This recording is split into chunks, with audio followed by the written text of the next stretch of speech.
भौवीराङ्कुरजनना रागाद्याक्षयमुपागता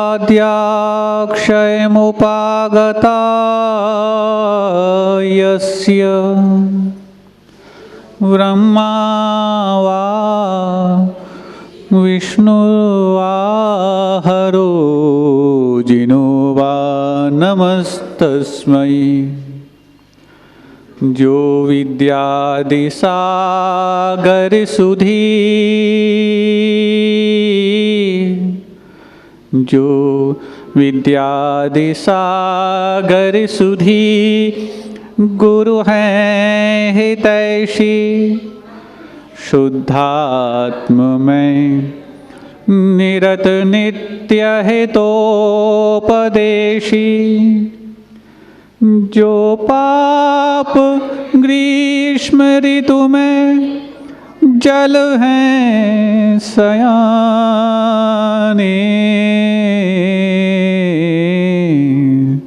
पूजूं उन्हें सतत केवल ज्ञान पाने। पूजूं उन्हें सतत केवल ज्ञान पाने। देवादिदेव 1000 श्री शीतलनाथ भगवान की, परम पूज्य आचार्य परमेष्ठी गुरुदेव श्री विद्यासागर जी महामुद्राज की, पूज्य आचार्य श्री समय सागर जी महाराज की, समस्त निर्यापक श्रमण मुनिराजों की, नगर गौरव त्रय मुनिराजों की, परम पूज्य ऋषि सौम्य सागर जी महामुनिराज की, समस्त आचार्य संघ की। जब कभी भी बड़ी बड़ी कंपनियां अपने उत्पाद को उत्पादित करने के लिए बड़े बड़े कारखाने लगाती, तो उन कारखानों को आवश्यक सामग्री सप्लाई करने के लिए छोटी छोटी फैक्ट्रियां भी आसपास लगती। कोई भी बड़ी फैक्ट्री का मालिक ये सोचे कि हमने तो बहुत बड़ी फैक्ट्री लगा ली, अब तो हमें किसी की कोई आवश्यकता नहीं। लेकिन वो बड़ी फैक्ट्री भी चलती तभी है जब छोटी छोटी फैक्ट्री उसके लिए रॉ मटेरियल सप्लाई करने के लिए आसपास हों। भले ही दूर हों, लेकिन सप्लाई उनके पास तक कर पाएँ, तब जा कर के इसका बड़ा प्रोडक्ट सामने आ पाता। लगभग ऐसी ही व्यवस्था कर्म सिद्धांत में है। तीर्थंकर प्रकृति जैसी पुण्य प्रकृति की बड़ी फैक्ट्री कहीं लगी हो, तो उसके साथ साथ छोटी छोटी फैक्ट्रियां कई पुण्य प्रकृतियों के रूप में उसका साथ देती हैं। पुण्य फला अर्हंता, ये तो कहा जाता कि पुण्य का सबसे उत्कृष्ट फल यदि किसी सांसारिक सुख के रूप में है तो तीर्थंकर प्रकृति के द्वारा। अब उस तीर्थंकर प्रकृति का उदय जब आए, लेकिन उसके पहले उसके साथ साथ उसको सहयोग देने वाली कई अन्य प्रकृतियों का उदय प्रारंभ हो जाता। और जैसे ही वो प्रारंभ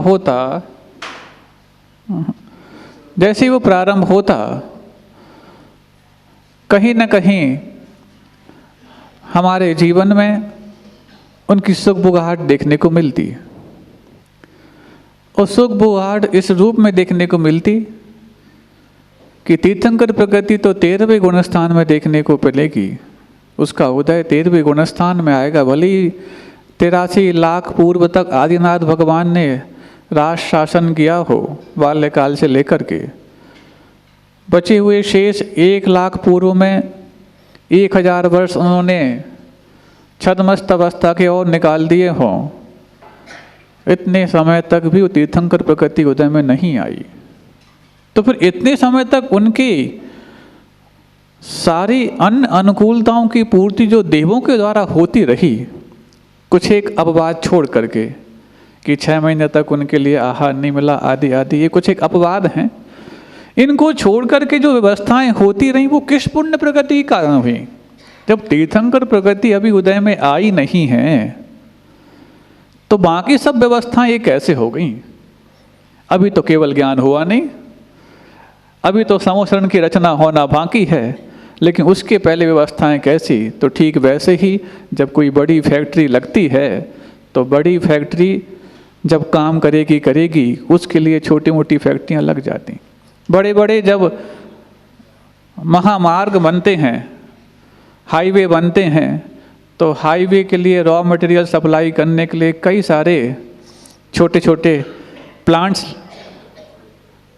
भले ही 2-4 साल में काम करने के लिए लगाए गए हों, लेकिन लग जाते हैं, ऐसे लगते जैसे परमानेंट लगे हों, चाहे वो क्रेशर प्लांट हो, चाहे वो डामर प्लांट हो। ठीक ऐसा ही है, तीर्थंकर प्रकृति जब उदय में आएगी उसके पहले रत्नों की वृष्टि, देवों का आवागमन, साथ ही साथ देवों के द्वारा उनके सारे संसाधनों की पूर्ति, भोजन, वस्त्र, आभूषण, संसाधन, सब कुछ देवों के द्वारा, और इतने समय पहले से। तो एक देवों को अपने पुण्य बढ़ाने का जरिया नहीं, उनका तो जरिया बनेगा ही बनेगा, लेकिन तीर्थंकरों के पुण्य का ये प्रताप है कि तीर्थंकर जैसी महामार्ग को प्राप्त करने के लिए छोटे छोटे कारखाने अपने आप काम करने लग जाते हैं। उसी बात को आज यहाँ पर चौथी कारिका में वादिराज मुनिराज यहाँ पर कहने जा रहे हैं। प्रागे वेह त्रिदिव भवना देशता भव्य पुण्यात् पृथ्वी चक्रम कनकमयताम देवनिन्ये त्वयेदं ध्यानद्वारं मम रुचिकरं स्वान्तगेहं प्रविष्टः तत्किं चित्रं जिनवपुरिदं यत्सुवर्णीकरोषि प्रागेवेह त्रिदिवभवनादेशता भव्य पुण्यात् पृथ्वी चक्रं कनकमयतां देवनिन्ये त्वयेदं ध्यानद्वारं मम रुचिकरं स्वान्तगेहं प्रविष्टः तत्किं चित्रं जिनवपुरिदं यत्सुवर्णीकरोषि। देखो यहाँ पर संबोधन सूचक शब्द जो दूसरी लाइन में है, देव, हे भगवान, हे देवादिदेव, प्रागेव इह, पहले से ही यहाँ पर क्या, त्रिदिव भवना, त्रिदिव बोलते हैं स्वर्गों के देवों के लिए, त्रिदिव भवनात्, स्वर्गों के देवताओं के द्वारा अथवा स्वर्गों से, ईर्ष्यता भव्य पुण्यात्, भव्य जीवों के पुण्य से, हाँ आपके पुण्य से नहीं, भव्य जीवों के पुण्य से, पृथ्वी चक्रम कनकमयताम देवनिन्ये त्वयेदं, ये पूरा का पूरा पृथ्वी मंडल कनकमयताम, कनक यानी कि स्वर्ण, स्वर्णमय हो जाता है, सोने का कलर जैसा हो जाता कि स्वर्णमय हो जाता, सिल्वर कलर की पॉलिश हो जाती कि सिल्वर हो जाता, क्यों सुनते हैं ये बाजू का जो सभागार पूरा रजतमय हो गया, सिल्वर पॉलिश करके, सिल्वर पॉलिश करके सिल्वरमय नहीं होगा, वो सिल्वरमय हो जाए तब तो रजतमयताम कहा जाएगा, ऐसी सोने की पॉलिश करके नहीं, वो स्वर्णमय हो जाता है, मयट प्रत्यय जो लगता है उस रूप होने में लगता है। ये जितने भी हेमार्जुन तपनीय वैडू रजत हेम मया, ये सूत्र आता है तत्वाद सूत्र में कि हेम यानी कि सोने के, अर्जुन यानी कि चांदी के, इस वर्ण वाले हैं ऐसा नहीं, हेमार्जुन तपनीय वैडू रजत हेम मया, मया जो कहा उस मय हो जाते हैं, मतलब सोने के हैं, वो चांदी के हैं, तपाए हुए सोने के हैं, बैडूरे के हैं, तब तो जाकर के मणि विचित्र पार्श्व परिमूल्य चा तुल्य विस्तारा ये सूत्र लागू होगा। सोने के हों तब तो उसमें मणियाँ शोभायमान होंगी, और यदि मिट्टी के हों ऊपर से पेंट कर दिया हो मणि लगा दो, गरीबों की बात करते। देखो तो सही, 3 लोक के लोगों के लिए, 3 लोक के प्राणियों के लिए क्षोभ उत्पन्न करने वाली ऐसी प्रकृति है वो। सब बिल्कुल आश्चर्य, ऐसा आश्चर्य कोई ऐसा नहीं बचता जो आश्चर्य ना करे उनकी पुण्य प्रकृति के आगे। ये कैसा, ये कैसा, कहीं और दूसरी उपमा देखने को मिलती ही नहीं। तो ऐसी स्वर्णमय वो पृथ्वी हो गई। निन्ये तो ये एकदम साथ में ये कहा जा रहा है, भगवान ये पूरा का पूरा स्वर्णमय को आपके द्वारा ही करा दिया गया, आपके लिए ही सब कुछ हो गया। लेकिन किसके पुण्य से हुआ? भव्य पुण्यात। हाँ, हमारा पुण्य है कि आप हमारे यहाँ इस प्रकार से आए। आपका पुण्य होगा, रखे रहो। ये संसारी प्राणी चाहे भक्त बन जाए चाहे कम भक्त बन जाए, वो छोड़ता नहीं, किसी को नहीं छोड़ता। मतलब अपना कहीं ना कहीं वो एग्जिस्टेंस बताने की कोशिश करता कि हम हैं, हमारे पुण्य से आप आए हो। भाई साहब बात तो सही है। मुंगावली वासियों का पुण्य नहीं होता तो काय तो गुरुजी आते। गुरुजी के पुण्य से मुंगावली नहीं आए, तुम्हारे पुण्य से आए। तुम्हारा पुण्य नहीं होता तो काय को वो इतना दिन प्रवास करते। तुम्हारा पुण्य नहीं होता तो काय को एक तीर्थ के निर्माण का आशीर्वाद देते। अरे छोटे मोटे आशीर्वाद दे देते, जाओ तुम विधान कर लो, तुम अनुष्ठान कर लो, तुम व्रत ले लो, ये ले लो, बोलो नहीं। ये हजारों वर्षों तक तुम्हारे व्रत अनुष्ठान पुण्य के साधन यूं ही चलते रहे। ऐसा एक बार थोक में आशीर्वाद दे के चले गए और तीर्थ का निर्माण सहस कूट के साथ आपको करना है, ऐसा बहुत बड़ा संसाधन दे गए।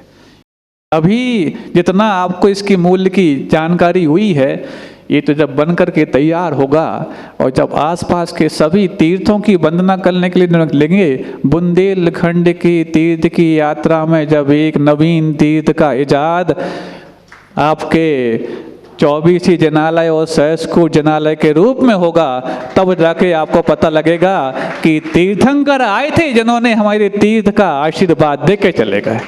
हाँ, अभी तो हम उनको एक आस्था के रूप में तीर्थंकर बोलते हैं, लेकिन वो वाकई में तीर्थम करोति तीर्थंकर, जो तीर्थ को करने वाले हैं उसका नाम तीर्थंकर है। तो वो तीर्थ का आशीर्वाद दे के गए हैं हमारे यहाँ। ये 2-5 साल में आपको बहुत अच्छे से इसके ऐसा गदगद हो गए जब लोग यात्रा करने के लिए आएंगे।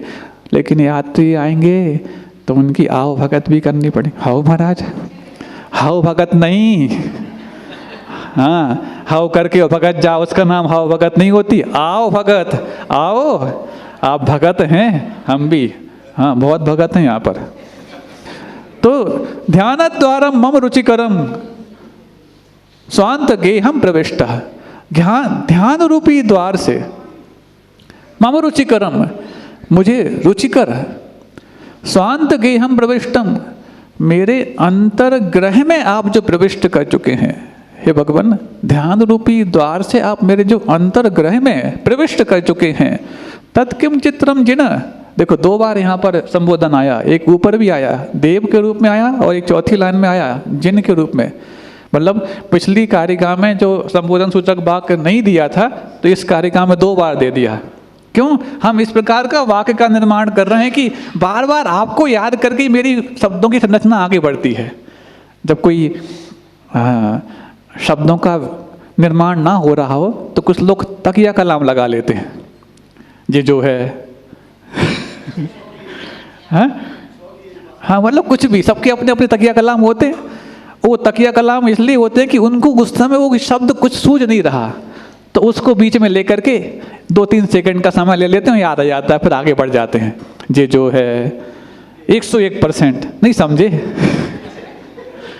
ये ऐसे यहाँ पर भगवान हमारा जो यहाँ पर वाक्य का विन्यास चल रहा है, उसमें आपका नाम लेकर के हम उसको आगे बढ़ाना चाहते हैं। नहीं है तो तकिया कलाम तो इतने थे कि आज तक हमारे वो काम तमाम करते रहे, लेकिन तमाम काम हमारे आसान नहीं हुए। इसलिए हे देव, हे जिन, तत्किम चित्रम वपुरिदम यद सुवर्णी करोसी, जब आपके आने के पहले ही आप अभी यहाँ पर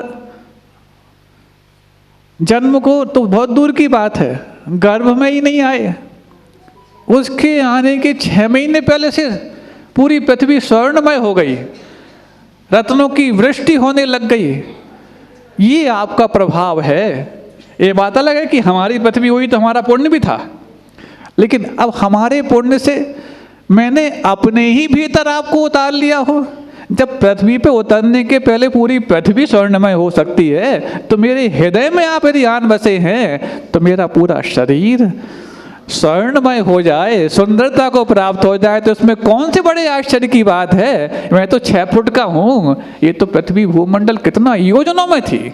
जब योजनों की पृथ्वी स्वर्णमय हो सकती है तो मेरी काया स्वर्णमय क्यों नहीं हो सकती। वादिराज मुनिराज कह रहे हैं कि कुष्ठ की काया यूं ही कुष्ठ की नहीं है, क्योंकि इसमें विराजमान होने वाले जब हमारे इष्ट सारे कष्ट को हरेंगे तो दुनिया के लिए ये कारिका भी मिष्ट लगने लग जाएगी। ऐसी अद्भुत एक कारिका यहाँ पर कि विरागे वेद देव भवना देवता भव्य पुण्यात, पहले से ही जब स्वर्ग के देवताओं के माध्यम से भव्य जीवों के पुण्य से आपके आने के पूर्व भी सारी व्यवस्थाएं होने लग गई। हाँ, राष्ट्रपति आता हो तो एसपीजी पूरी आ जाती है, special protection guard, SPG force, प्रधानमंत्री आए, राष्ट्रपति आए, वो आते 1 घंटे आधा घंटे के लिए हैं, लेकिन 4-4 5-5 दिन से सब व्यवस्थाएं होने लग जाती हैं। क्यों? उनका यही तो वैभव है। तो तुम्हारी तो 4-5 दिन से सिर्फ गार्ड लगते हो, वहाँ पर तुम्हारे गार्ड तो ऐसे जो वेतन देकर के भी काम कर पाते नहीं कर पाते नहीं मालूम, लेकिन भगवान आपकी तो पूरी दुनिया गार्ड क्या, आप दुनिया के गॉड हैं और गार्ड हैं, वो तो आपके साथ आकर के अपने आप को कुछ हमने किया है ये सौभाग्य जता लेते हैं, नहीं है तो सौभाग्य आपका आना ही पर्याप्त हो जाता है। तो ऐसे ही मेरे इस काया को यदि आप स्वर्णमय बना दें, स्वर्णमय का मतलब निरोग बना लें, क्योंकि अभी तक रोगी थी उनकी काया। जैसे कल वो घटना बताई थी, क्यों आखिरकार उन्हें इस स्तोत्र की रचना करनी पड़ी। खुद की कष्ट दूर हो जाए इसलिए नहीं, इस जिन शासन पर जो आपत्ति आ गई कि राजा कहने लग गया है कि जैन साधु तो मलिन होते हैं, स्नान नहीं करते तो घृणित होते हैं, इस प्रकार के जो उसने वचन कह दिए हैं, और राजा के वचन तो प्रामाणिक माने जाते हैं। पूरी प्रजा यदि जैन साधुओं से घृणा करने लग जाए तो इससे बड़ा और कौन सा जिन शासन पर उपसर्ग हो सकता है। उस उपसर्ग को दूर करने के लिए, इस कर्म द्वारा आए हुए उपसर्ग को दूर करने का उन्होंने भाव जगाया। नहीं, ये तो सहन कर रहे थे।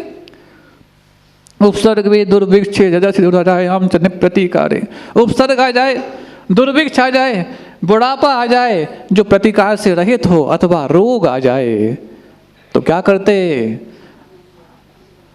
सल्लेखना को प्राप्त हो जाते हैं, सल्लेखना को। लेकिन सल्लेखना को प्राप्त करने के पहले ये मेरा उपसर्ग होता तो मैं सल्लेखना ले लेता, लेकिन ये तो जिन शासन पर उपसर्ग आया है उसको मैं कैसे सल्लेखना के लिए प्राप्त कर दूं।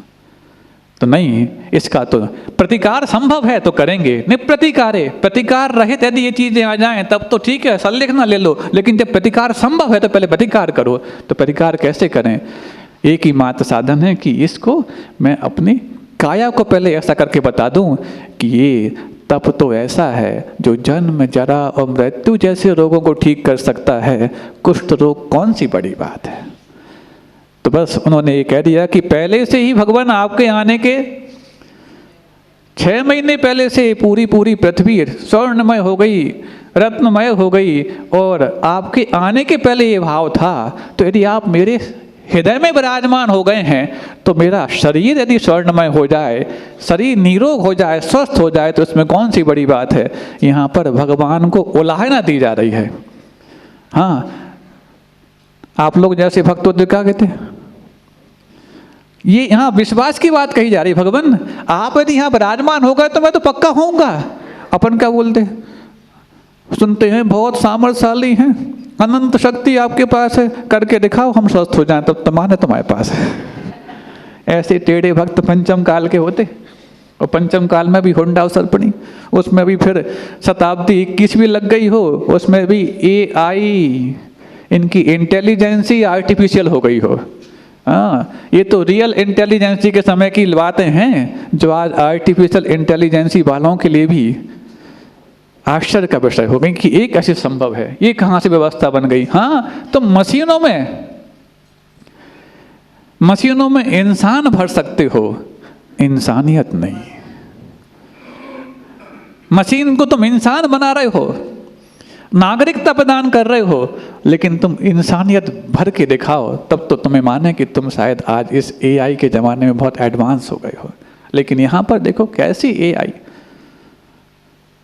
कि नहीं, तुम्हें कुछ नहीं करना, मात्र अपने उस भावों को इतना पवित्र करते जाना है। ये पवित्र भावों का परिणाम इस देह में झलक करके आएगा। जब दूषित भावों का परिणाम झलक करके आ गया कुष्ठ के रूप में, तो पवित्र भावों का परिणाम क्यों नहीं आएगा? ये विश्वास तो हो, और ये विश्वास हुआ तब जाके इस श्लोक की रचना हुई। अगला श्लोक भी लेने का प्रयास कर रहे हैं। लोकस्यैकस्तमसि भगवन् निर्निमित्तेन बंधु,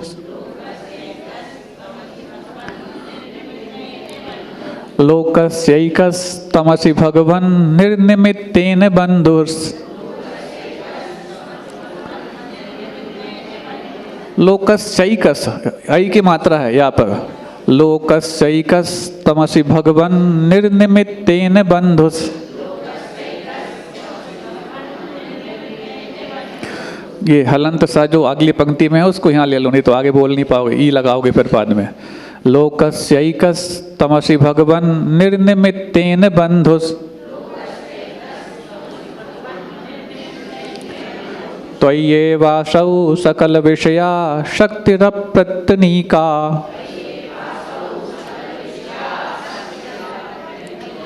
त्वय्येवासौ सकल विषया शक्तिरप्रत्यनीका।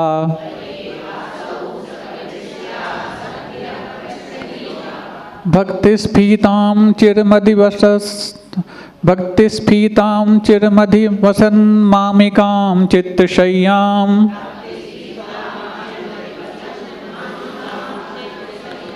भक्तिस्फीतां चिरमधिवसन् मामिकां चित्तशय्याम्।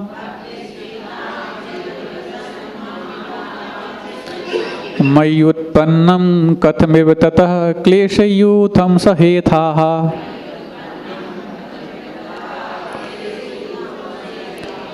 मय्युत्पन्नं कथमिव ततः क्लेशयूथं सहेथाः। लोकस्यैकस्तमसि भगवन् निर्निमित्तेन बंधुस्, त्वय्येवासौ सकल विषया शक्तिरप्रत्यनीका। भक्तिस्फीतां चिरमधिवसन् मामिकां चित्तशय्यां। मय्युत्पन्नं कथमिव ततः क्लेशयूथं सहेथाः।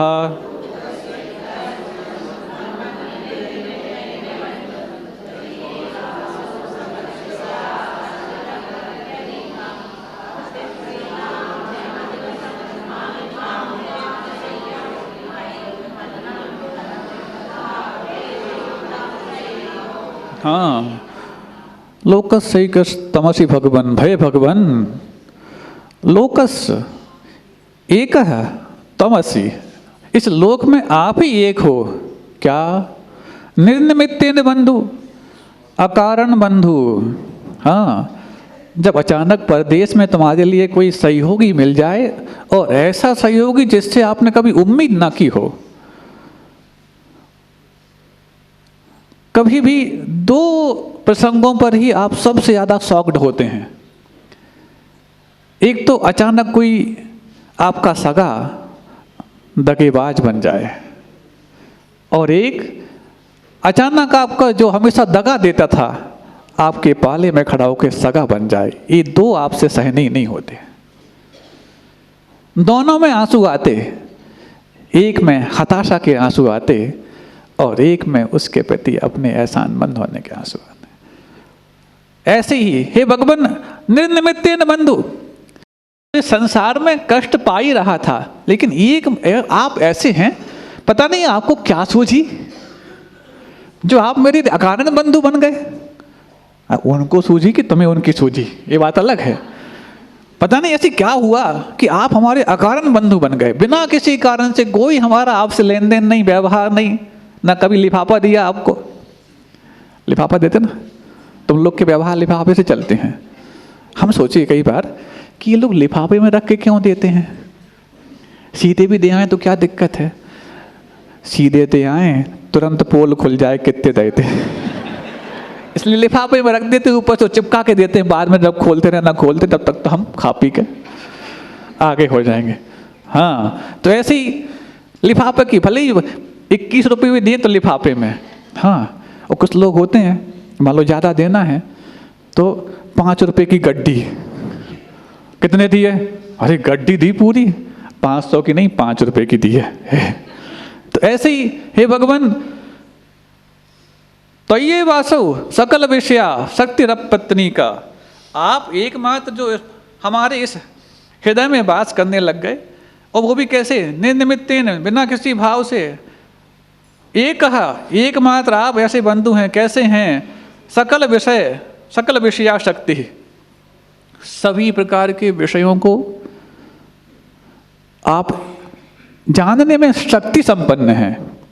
एकाध विषय को जानने वाले हो तो, हाँ, अकारण कोई मेरा यदि बंधु बन जाए तो मेरे कहाँ कहाँ मुझे कष्ट है, मुझे कहाँ कहाँ राहत देनी चाहिए, किस विषय से मुझे, किस कारण से मेरे लिए लाभ हो सकता है, ये सारे के सारे विषयों में कोई जानकारी रखता हो तो फिर तो लगता है पूरा इसी को समर्पित कर दो।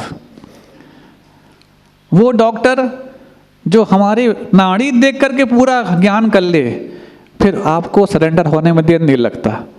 और जो डॉक्टर पूछे बताओ क्या हो गया, अब इन्हें बताओ। दिन भर घर में पूछने वाले आए काय का होगा, उन्हें बताते रहे, अब सोचे कि हमारे बात को ये ठीक करेंगे, इन्हें बताओ कहाँ कहाँ दर्द हो रहा है, तो फिर तुम डॉक्टर काय के जो पूछ रहे हमसे, होता कि नहीं होता? ठीक ऐसे ही लगता है जब घर में पूछने वाले आए, उनसे भी ज़्यादा पूछताछ यदि डॉक्टर करने लग जाए, फिर उसके साथ सारी पूछताछ करने के बाद डॉक्टर लिख दे ये जांच करा लो। भगवान, जब जांच ही करा के हमें पता लगाना था कि हमें कौन सा रोग है, तो आपके पास आए क्यों? वो टाई अब तभी तो चलता है पैथोलॉजी वालों से, मेडिकल स्टोर वालों से, और फिर ऊपर से पूरी पूरी लिंक होती है।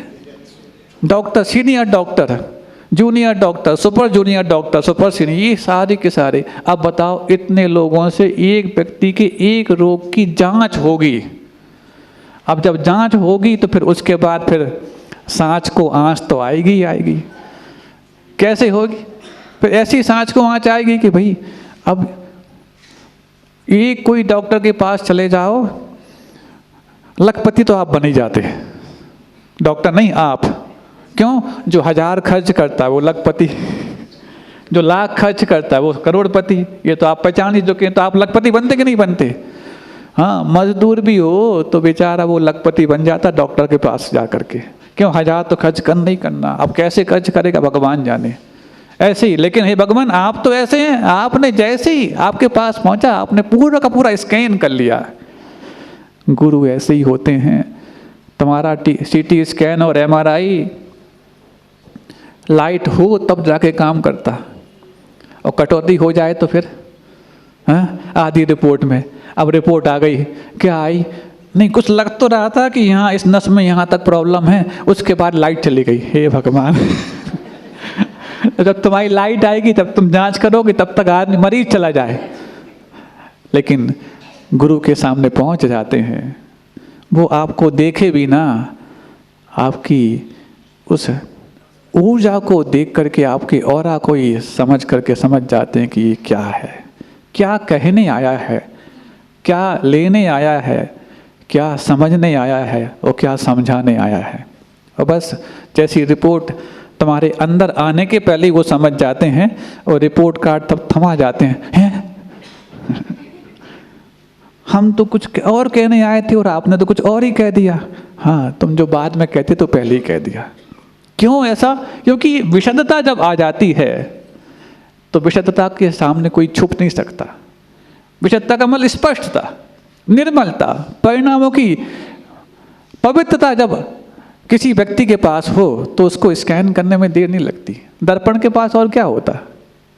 निर्मलता होती है तो तुम कैसे भी खड़े हो पूरा का पूरा आपके सामने झलका देता है। ऐसी देव शास्त्र गुरु रूपी दर्पण के समक्ष कोई भी पहुंच जाए वो उसको स्पष्ट झलकाने में अकारण बंधु हैं।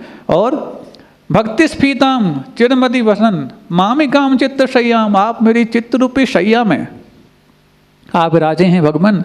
मयोत्पत्तम कतमेव तथा क्लेशयूथम सहेता। अब देखो ये इसको बोलते हैं ब्याज निंदा अलंकार, कि निंदा के बहाने जब स्तुति की जाए तो उसका नाम ब्याज निंदा अलंकार है, और जब स्तुति के बहाने निंदा की जाए उसको ब्याज स्तुति अलंकार बोलती है। अलंकार आपने पढ़े होंगे हिंदी में, पढ़े कि नहीं पढ़े? महाराज आप भी पढ़े, आज भी पढ़े हैं। अब अलंकार ऐसे हैं कि लंका तक के लिए कार लगाने पड़ते तब जाके अलंकार बनते इनके। हाँ, इतने अलंकारों में फंसे हो। यहाँ स्तुति के बहाने निंदा और निंदा के बहाने स्तुति, स्तुति के बहाने निंदा कैसे होती है? बड़े आदमी हैं भैया। अब ये क्या है, स्तुति है कि निंदा? बड़े वाले हैं, बड़े कहना अलग बात है, बहुत बड़े वाले हैं। शब्द तो अच्छा है, बड़े वाले, बड़ा कहा जा रहा है, लेकिन टोन बता रही है कि निंदा की जा रही। और अब तो आप ही हम, अब देखो यहाँ पर स्तुति ब्याज निंदा कैसे की जा रही। भगवान अब आप फंस तो गए हमारे हृदय में, और हम कष्ट से कर्मों से फंसे हुए हम, और आप हमारे हृदय की चित्त रूपी शैया पे विराजमान हो गए हैं। अब आप हमारे शैया पे विराजमान हो के कष्ट तो सहोगे नहीं, आप तो सहोगे नहीं, है कि नहीं? ठीक, हम तो कष्टों से सहित हैं, और हमने तो कैसे भी करके आपको अपने हृदय में विराजमान कर लिया। अब जिस कष्ट से सहित व्यक्ति है, मान लो किसी का घर में बदबू आती है, तो मेहमान भी जाए तो बदबू तो उसको सहन करनी पड़ेगी। अब तुम सहन करो, और पक्की बात है आप सहन नहीं करोगे तो सीधी सी बात है आप हमारे कष्टों को हरोगे। आप तो सहन कर नहीं सकते, और मैं जो सहन कर रहा था आपको मैंने अपनी चित्त रूपी शैया पे विराजमान कर लिया है, और पक्की बात अब सह करके दिखाओ। इसका अर्थ है आप सहन नहीं करोगे तो मुझे तो संताप अवश्य कर ही दोगे। तो ऐसे ही भक्ति स्फीताम चिरमदि वसन मामिकाम चित्त शय्याम, हे भगवान आप भक्ति के द्वारा क्या स्फीताम, जो बहुत स्फार को प्राप्त हो गई है, विस्तार को प्राप्त होगी मेरी भक्ति, ऐसी उस भक्ति के विस्तार को प्राप्त की हुई मेरे चित्त की शैया में आप विराजमान हो गए। हाँ, हृदय तो फिर भी ठीक है, कहीं है, चित्त तो पूरे में, चेतना कहाँ नहीं है, पूरे मेरे शैया में विराजमान हो गए हैं। मयोत्पन्नम, मेरे द्वारा जो उत्पन्न क्लेश यूथम, कष्टों का जो यूथ यानी कि समूह है, ऐसे उस कष्टों के समूह को कथम सही था, आप कैसे सहन करोगे? हमें तो ये समझ में नहीं आ रही आप कैसे सहन करोगे। ये बहुत चालाक शिष्य है। भगवान को कहता है तुम मेरे हृदय में विराजमान हो गए, और मेरी कैसी भक्ति रूपी विस्तार को प्राप्त हुआ मेरा जो चित्त है, मतलब मैंने अपने पूरे रोम रोम में आपको भक्ति से भर रखा है, आपकी भक्ति से, और उसमें आपको विराजमान कर लिया है। और मैं तो कष्टों से सहित हूँ क्योंकि संसारी हूँ। असाता का तीव्र उदय मेरे लिए इस कुष्ठ के रूप में सामने आया है। अब बताओ, मेरे कुष्ठ को मैं सहन करता तो करता, कोई बात नहीं, अब मैं कैसे कहूँ कि आप भी सहन करोगे? इसका अर्थ ही है भगवान आप तो सहन होंगे, करेंगे ही नहीं, क्योंकि आप तो कर्मों से रहित हो चुके हैं। और कर्मों से रहित कर्मों से रहित आपको जब मैंने कर्मों से सहित अवस्था में विराजमान कर लिया है, तो मेरे कर्म तो पलायन अवश्य करेंगे। क्योंकि जब राष्ट्रपति आ जाते हैं तो छोटे मोटे चोर उचक्के अपने आप भागने लग जाते हैं। ठीक ऐसे ही यहाँ पर कहा जा रहा, एक बहुत अच्छी बीच में दृष्टांत याद आ गया। एक बार एक राजा को उसका कोई विशेष आयोजन रहा होगा, अथवा जन्मदिन रहा होगा। जन्मदिन रहा तो उसके मित्र ने कई प्रकार की भेंट दी जाती हैं, और भेंट में क्या परिग्रह होता है, क्षेत्र वास्तु हिरण्य सुवर्ण धन धान दासी दास कप्प भांड प्रमाणातिक्रमा, यही तो है 10 प्रकार के परिग्रह हैं। कोई 1 एकड़ जमीन हम दे रहे अपने मित्र के लिए। कोई पहले सुदामा क्या लेकर आया था, 2 मुट्ठी चावल, धान लेकर के आया था। कुछ लोग धन लेकर के आते, कोई गिफ्ट लेकर के आते, तो उस मित्र ने उनको दासी दास एक नौकर गिफ्ट कर दिया कि ये मेरा बहुत भला नौकर है, भोला भी है लेकिन भाला नहीं है। भाला समझते हो? हाँ, भोले वाले मत बनना, भोले और भले बनना। तो बस ये मित्र पैंट कर दिया। अब बड़ा उसका लंगोटिया यार था वो। अब जैसे ही उसने भेंट कर दिया तो कोई बात नहीं, वो दे के चला गया। अगले दिन से तुम्हारा नाम क्या है? राजा पूछता उससे। जो आप पुकारो।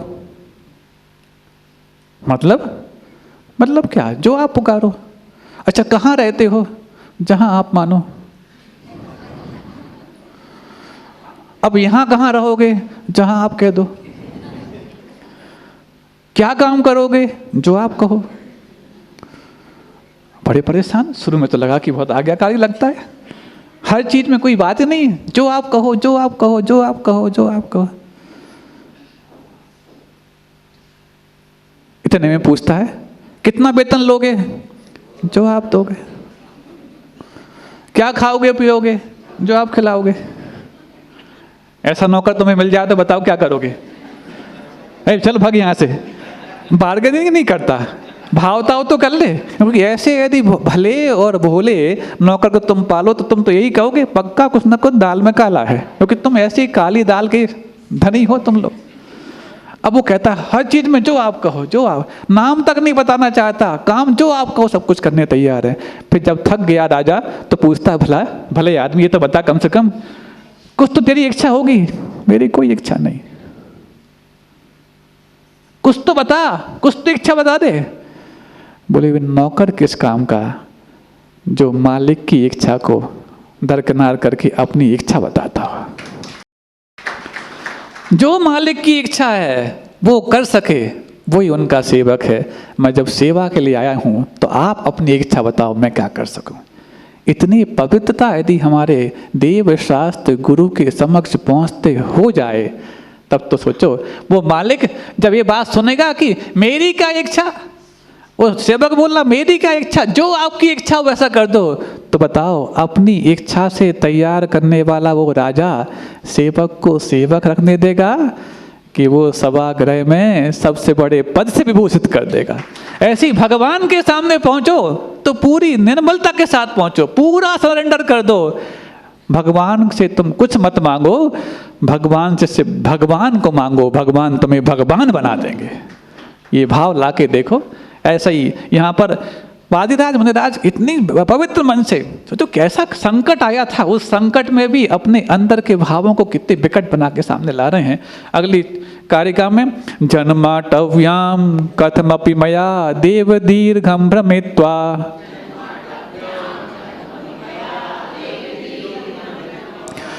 जन्माटव्याम कथमपि मया देव दीर्घम भ्रमित्वा,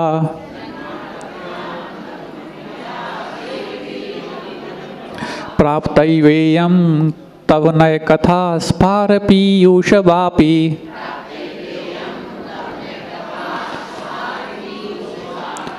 प्राप्तैवेयं तव नय कथा स्फार पीयूषवापि,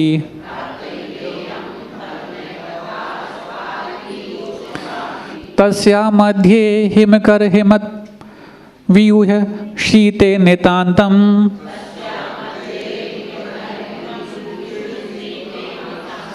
तस्या मध्ये हिमकर हिम व्यूह शीते नितान्तं। ये व्यूह का जो हुआ है ना, वो माँ के साथ बोल देंगे तो वहाँ पर रुकने में आपको सहूलियत हो जाएगी। तस्या मध्ये हिमकर हिम व्यूह शीते नितान्तं, निर्मग्नं मां न जहति कथं दुःखतापोपतापाः,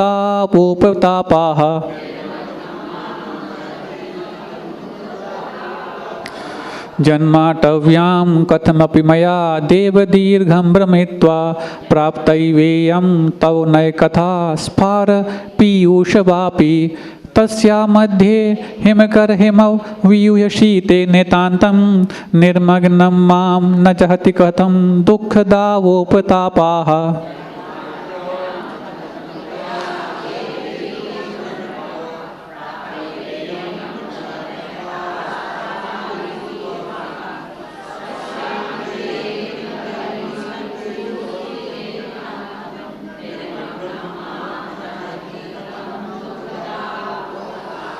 हाँ, कुष्ठ रोग है।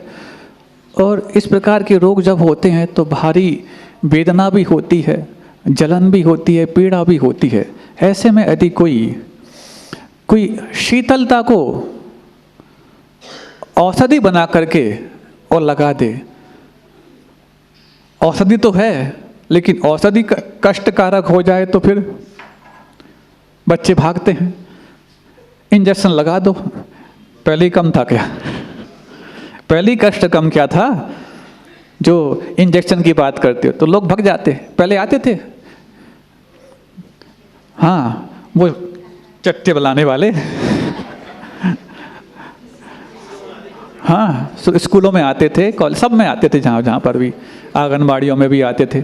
तो बच्चों को पता लग जाए फ्लाइंग स्क्वाड तो बस और पहले से घर पे भाग जाते। और यदि घर पास में हो फिर तो कहना ही क्या, भाग जाते। अब कईयों बार प्रयास करते, एक बार नहीं तो दूसरी बार में पकड़ जाएंगे कई बार।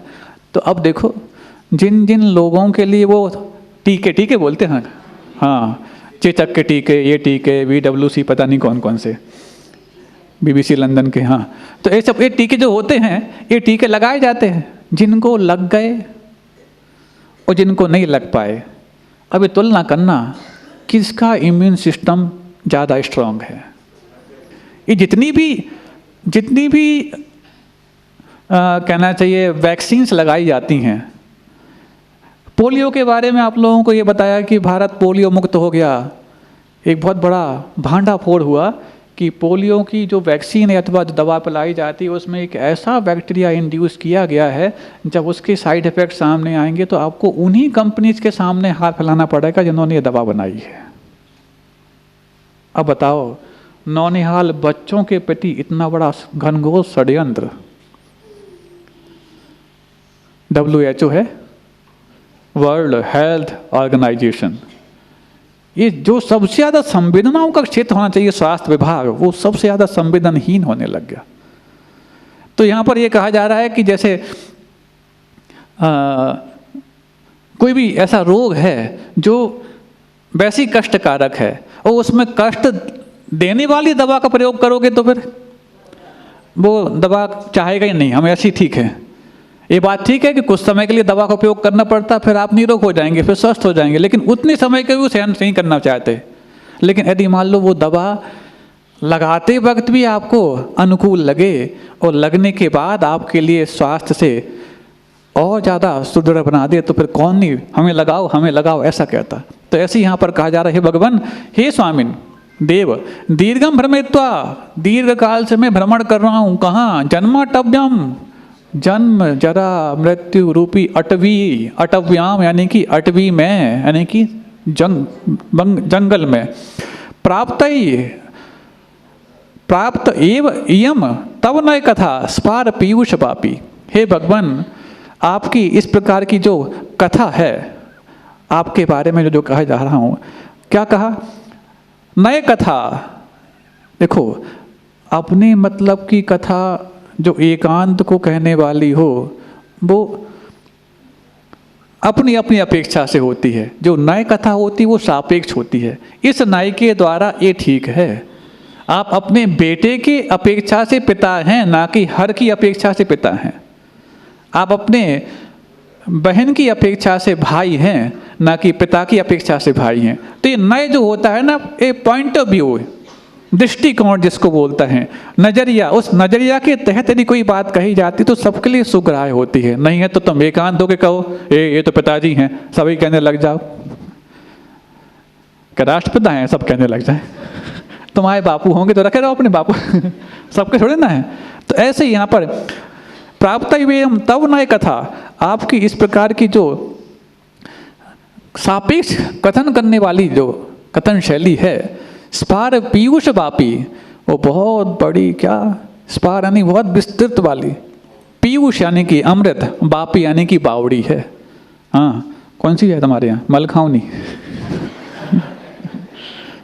ये अमृत की वापिका। हे भगवान, तस्या मध्य हिमकर हिम, और उसके भी मध्य में चंद्रमा।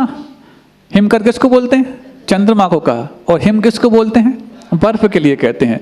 हिमकर हिम व्यूह शीते नितांतम।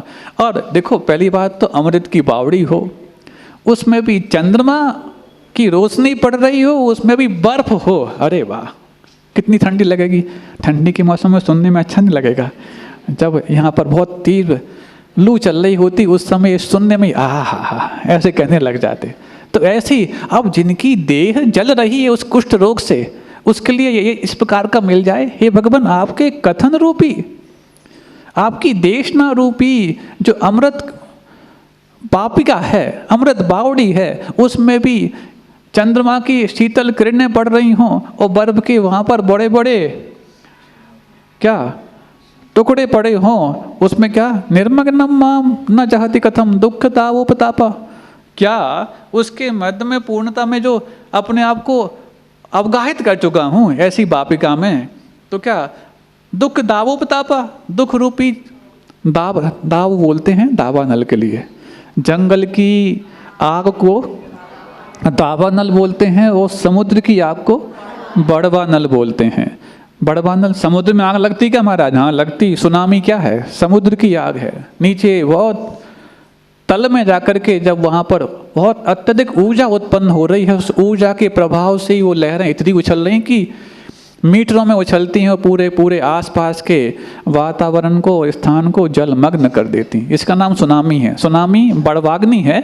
और दावानल तो आप जानते हैं, अमेरिका में लगी अभी जाल, ऑस्ट्रेलिया में लगी, अमेजन में लगी, कहाँ कहाँ लग जाती है। जब बड़े बड़े जंगलों में आग लगती है उसका नाम दावानल होता है। और मैं इस जन्म जरा मृत्यु रूपी जंगल में भटक रहा हूँ, उसमें दावाग्नि लग गई हो, ऊपर से मैं इतना कहना चाहिए कष्टों से घिरा हूँ, ऐसे में वहाँ पर यदि अमृत रूपी वापिका मिल जाए, उसमें भी बड़े बड़े बर्फ के डेले हों और उसमें भी चांदनी पड़ रही हो, तो भगवान इससे ज़्यादा और मुझे क्या चाहिए।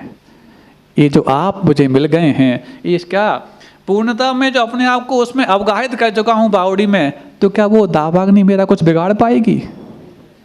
छोटी मोटी बावड़ी होती तो फिर सुखा देती, इतनी बड़ी स्फारमिदम, क्या इतनी विस्तृत बावड़ी है कि आपके देशना की उस बावड़ी में मैं अपगाहित करता चला जाऊं तो उससे मैं जब संसार से बाहर निकालने का अपने आप को रास्ता ढूंढ सकता हूं, तो इस दावाग्नि से निकालना कौन सी बड़ी बात है। दुख रूपी दावानल कताब कथम अपी न चाहती, क्या वो मुझे छोड़ नहीं पाएगा? ये प्रश्न कर रहे हैं, लेकिन प्रश्न में ही समाधान है, अवश्य छोड़ पाएगा। इस प्रकार से अब सोचो एक छोटी सी बात करके हम समाप्त करते हैं, समय हो जाता है। आज 3 कारिकाएं हो गई, कुछ लोग कुछ सोचने लग गए होंगे कि रोज तो 1 हो रही थी, आज 3 हो गई। कभी भी कुछ न हो सकता है। जब आनंद इन पंक्तियों में आ रहा है तो अलग से क्या आवश्यकता है, और जब इन पंक्तियों में आपको आनंद ना आए तो फिर लगता है कि कुछ और भी बताओ। छोटी सी बात बता देते हैं, चलो कोई बात नहीं। हाँ बिल्कुल, आप एक दिन में 1 पढ़ना, हम 3 पढ़ा देंगे। तो सुनो, कभी भी आपने सोचा हो जब छोटा बच्चा होता है, उस छोटे बच्चों को यदि आप अपने जो आसपास के लोग हैं उनसे परिचित कराते हो तो क्या बोलना पड़ता है? बेटा ये चाचा हैं। चाचा कौन होते? पिता के जो भाई हैं वो चाचा होते हैं। ऐसा ऐसा धीरे धीरे करके अब उनसे परिचय प्राप्त करता, मामा आ गए तो मामा, नाना आ गए तो नाना, ऐसे करते करते एक एक व्यक्ति से परिचय प्राप्त कराते वक्त उनका तुम्हारे जीवन में क्या योगदान है बताना पड़ता, तब जाके याद करेगा वो बच्चा। होंगे तुम्हारे चाचा नहीं ये मामा हैं, मामा आएंगे तो तुम्हारे लिए खिलौने लेकर के आएंगे, खूब लाड़ प्यार करेंगे। तो जब वो देखता है कि माँ ने ऐसे बताया है, तब जा कर के उसको वो चीज़ देखने को मिलती है, तो हाँ ये मामा है, मामा आएंगे तो जल्दी मामा आए, ऐसा बच्चा कहता है। होता कि नहीं होता? इसी बच्चे को आसपास के लोगों से परिचय कराते वक्त आपको उसके उपकार बताने पड़ते हैं, उसके योगदान बताने पड़ते हैं, उनके आपके जीवन में क्या अहमियत है वो बताना पड़ता, तब जाके वो बच्चा एक एक व्यक्ति का परिचय प्राप्त करता है। लेकिन एक भी ऐसा कोई देश बता दो, समाज बता दो, परिवार बता दो जो बच्चे को ये तुम्हारी माँ है ऐसा परिचय कराते हो। इवन पिता का परिचय भी माँ कराती है, बेटा ये तुम्हारे पिताजी हैं। लेकिन कोई पिता, कोई मामा, चाचा, नाना, दादा, दादी आके बोले बेटा ये तुम्हारी माँ है, ऐसा परिचय आज तक कराया? क्यों नहीं कराया? जब एक नया बच्चा है, वो तो पहली बार जन्म लिया है इसमें, तो यदि यहाँ जन्म लिया है तो ऐसे में सबका परिचय कराया जा रहा है, तो माँ का परिचय क्यों नहीं कराया जाता? वो माँ का परिचय प्राप्त करे बगैर भी पहचान कैसे जाता है कि ये मेरी माँ है? क्यों? वो उसके उपकार को जानता है।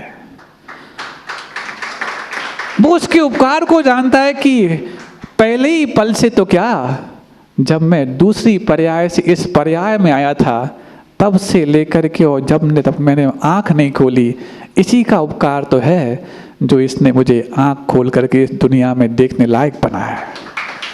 ठीक ऐसा ही उपकारी भाव जब भगवान के प्रति आ जाए कि हे भगवान, मैं तो कष्टों में था और कष्टों में डूबे रहने के बाद मुझे कष्ट से निकालना तो बहुत दूर की बात है, कष्ट होता क्या है ये भी आपने बताया, कष्टों के कारण क्या हैं ये भी आपने बताए, कष्टों से निजात कैसे पा सकते हैं ये भी आपने बताया, और कष्टों से निजात भी आपने दिला दिया। ऐसा उपकारी भाव लेकर के जब हम भगवान के समक्ष पहुंचेंगे तो जैसे माँ के प्रति आदर तुम करो ऐसा कहना नहीं पड़ता, तो भगवान के प्रति भी तुम विनय भक्ति करो ऐसा कहना नहीं पड़ेगा।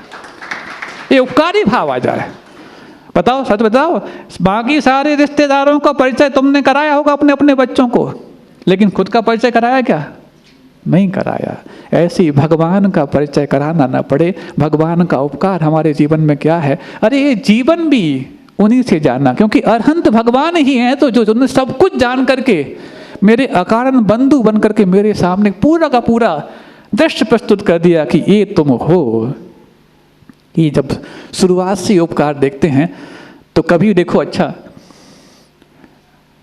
कोई भी रिश्तेदार आपका किसी दूसरे रिश्तेदार से मान लो उसकी अनबन हो गई हो तो आपको कहेगा वो अच्छे नहीं है, वो अच्छे नहीं है, वो अच्छे नहीं है, तो बार बार हैमरिंग की जाएगी तो आप मान लोगे कि नहीं वाकई में अच्छे नहीं होंगे।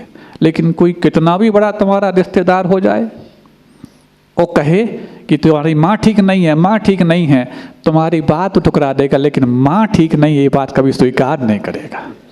क्यों? उसका उपकार उसने जिया है, सुना नहीं है, देखा नहीं है, उसने उसको महसूस किया है। ऐसे ही भगवान का उपकार तुम्हारे जीवन में क्या है महसूस करने लग जाओगे तो ये भगवान होते हैं, ये छत्र उनके ऊपर लगाया जाता है, ये चमर लगाए जाते हैं, ये सिंहासन है, ये 8 प्रातिहार है। अरे ये सब तो बाहर की चीज़ें हैं, मैंने तो उनको भीतर से अनुभूत किया है कि इनके उपकार से ही आज मैं अपने जीवन में सारे कष्टों को सहन करने लायक बन गया हूँ। जब ये भाव आ जाए तो बस ये भाव आना ही आपकी भक्ति की शुरुआत करा देता है। ऐसी भक्ति हमारे जीवन में आए, इन्हीं भावों के साथ अहिंसा परमो धर्म की